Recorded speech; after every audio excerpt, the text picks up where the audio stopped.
Okay, number 33. Now this problem is a little bit trickier than some of the problems we did. A space vehicle accelerates uniformly from 85 meters per second at t equals 0 to 162 meters per second at t equals 10 seconds.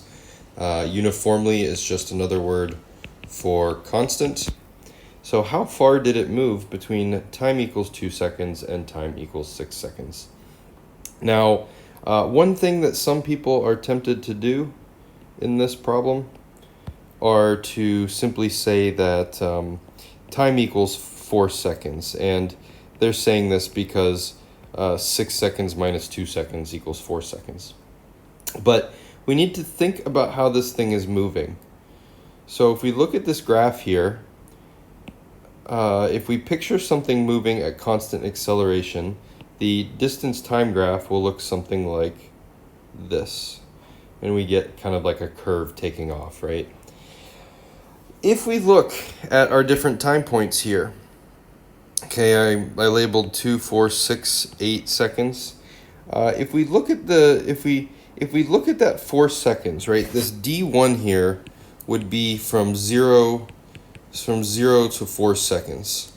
Okay, and that's if you just call your t 4 seconds. If we look at the distance that it travels from 0 to 4 seconds, we get this purple line. So it goes the distance of purple. We get that from starting at time 0 here and reading up to the y value at 4 seconds. Okay, but if we look at what's happening, during that 4 seconds, the car was moving slower.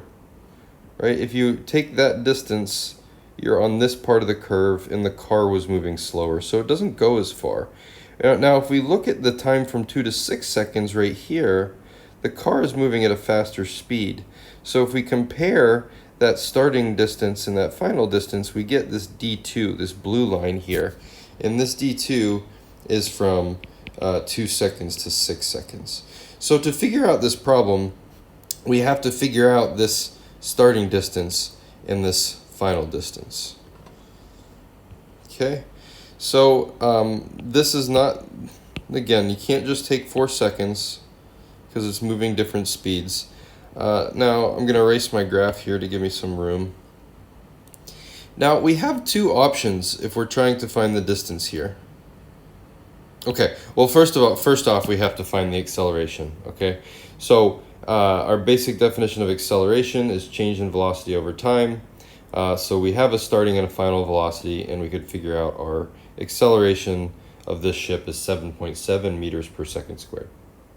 Okay, now we have two choices right here if we're trying to figure out our distance, because the problem says how far did it move.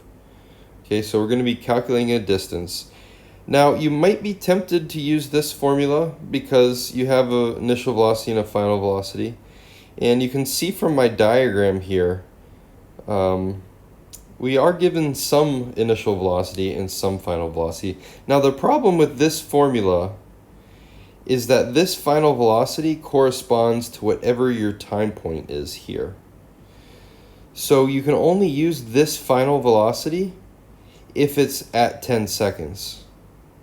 Okay, so in a second here, we're going to be figuring out the time. The first thing we want to do is figure out the distance when t equals 2 seconds.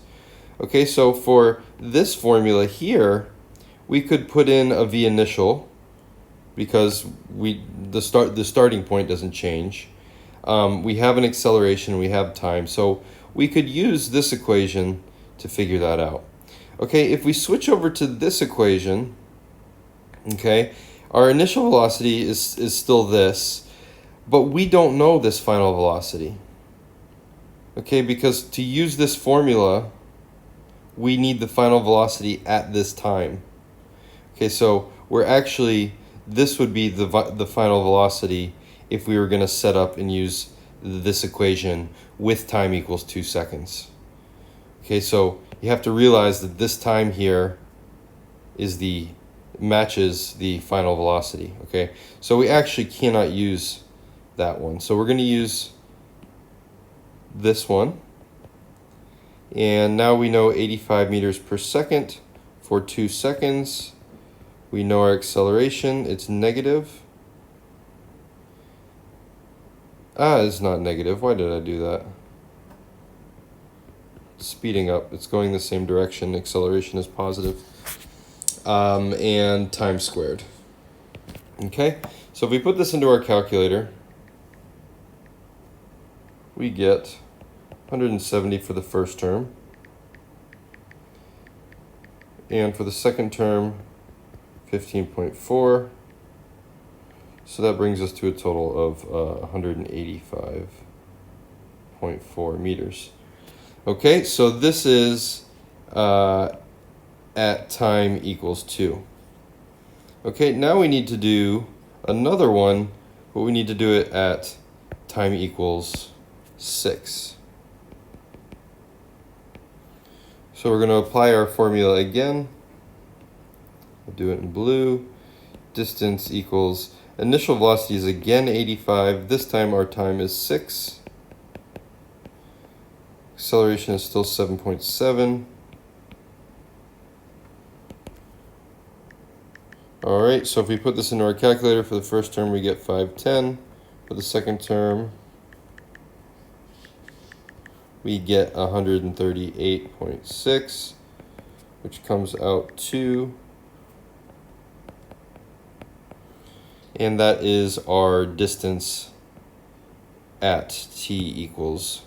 So this is at t equals 6, and this one right here is at t equals 2. So we have to put them together, and it wants to know how far did it move. So we would just subtract the difference.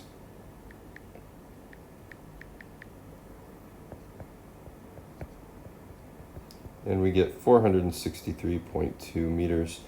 Anything close to that would be,